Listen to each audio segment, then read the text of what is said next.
We adore chaos because we love to produce order. And to me, there's a conundrum in that statement. I think you definitely see that when you look at Escher's work. I think maybe the order comes through first. Escher is so brilliant with asymmetry to the symmetry. All the things that are a little different, and how actually like your eye can't see both things at the same time. I mean, all those things are subtly chaos. You can explore that in visual and aural ways. And hopefully that's what the listener does with this piece. It started with the ascending and descending.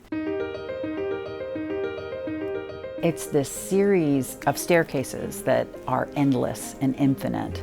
And so I was just fascinated with making aural analogies between some of those visual conundrums. One time you see one pattern and then you come back 10 seconds later and you see the other pattern and they don't make logical sense. So there's a little bit of psychology, of course. And if you're looking at building musical structures, those kind of ideas, I think, translate really well. There's two figures that are looking at different places.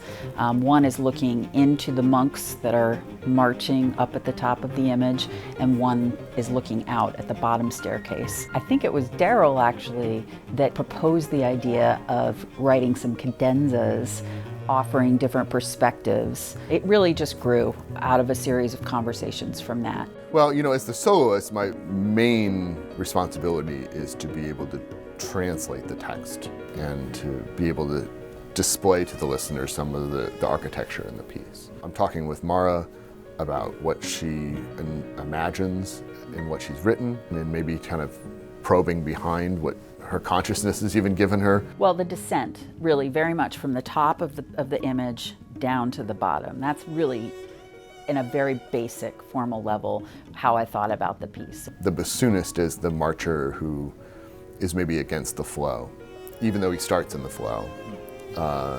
And that, as you notice in the picture, there's these different observers. And I imagine that the cadenzas will be that observer. You're moving from the monks to the middle register, sort of this unknown section. We start exploring things like shepherd tones, which is an acoustical conundrum.